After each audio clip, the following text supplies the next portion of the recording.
Hello mga kumare, isang mapagpalang araw na naman sa inyong lahat. Ito po ang inyong lingkod, May Angeles, muling nagbabalik.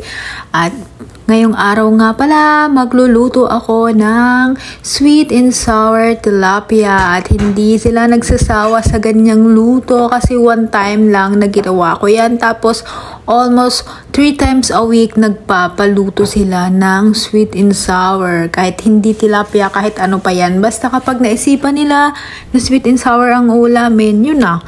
Basta ako, nagsasawa na ako sa ganitong luto. Well, more on gulay naman talaga ako. Kaya it's okay lang. Bahala sila. Kaya lang syempre, minsan napapatikim din ako niyan. Kaya lang, ayoko na talaga. Kasi syempre nakakasawa na. Pero sila, hindi sila nagsasawa. Laging request nila yan. Sweet and sour. Nung nakaraan, hipon. Ngayon tilapia. Nung nakaraan, hay, nakalarn. Basta yan na nga, prinito ko na pala dyan yung isda. Nagtataka kayo kung bakit walang oil.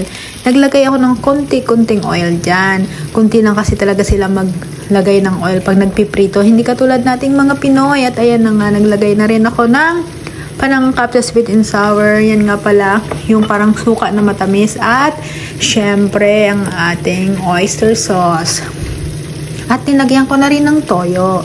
Syempre, yung mga toyoin dyan, pasensya na po. At ayan na nga, naglagay rin ako ng konting paminta. Wala, ano-ano ko lang yan. Hindi ko alam talaga kung anong ano dyan. Basta yan lang yung mga nilalagay ko lagi kapag nagluluto ako ng sweet and sour. Diba? Imbento lang yan. Tapos, syempre, konting asukal. Basta pagkatapos nyan, makain, okay na yun. Wala akong ano dun kung masarap ba yan o hindi. Pero sabi naman nila masarap daw. At syempre naubusan kami ng suka, ayan ng ketchup, bumili si Amo sa 7-Eleven. At ayan na nga, bagong bukas lang yan. Kasi halos araw-araw na yata gusto nilang may ketchup yung kinakain nila. At ako rin syempre, kasi mahilig akong maggawa ng fries. Kaya kailangan ko talaga ng ketchup. At ayan na nga, suka ako ng suka ayan pa. Hindi ko alam kung anong tawag niyan. Basta may ano siya, mushroom, yun na yun. At ayan, natinanggal ko muna yung isda baka kasi ma-overcook. Ay, hindi overcook. Ano tawag nun? Basta madurog-durog. That's all na lang. At nilagay ko na rin ang luya. Pagprito ko nga pala ng isda, may luya na talaga yan. Para mawala yung amoy ng isda, hindi siya masyadong malansa. At nilagay ko na rin ang bawang, o diba?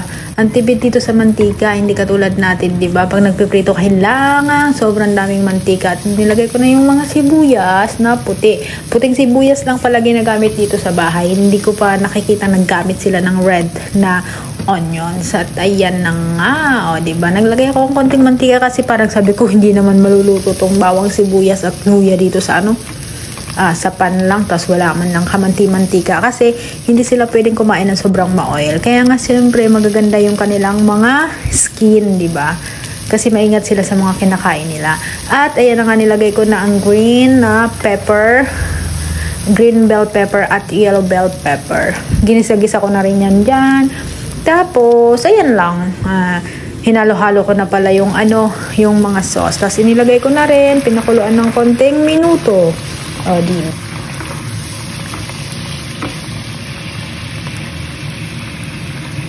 Cornstarch para malapot ang sauce.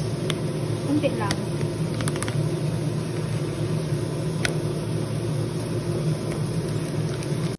At ayun, lalagay ko ulit yung isda. Konting minuto. Pakuluan ko lang.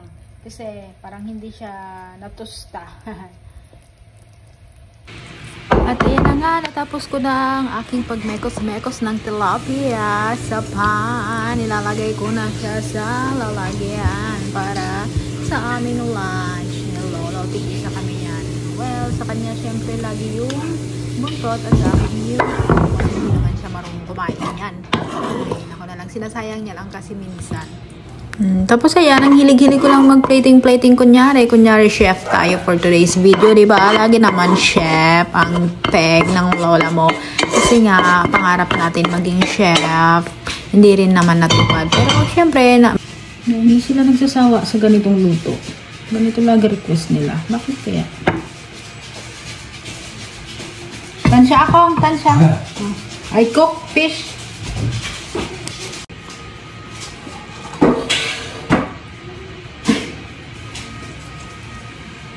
Umupo na siya.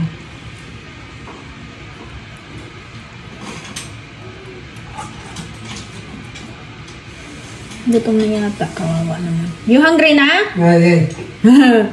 Okay, I'm finished cooking. And this is walang kakupas-kupas na sweet and sour.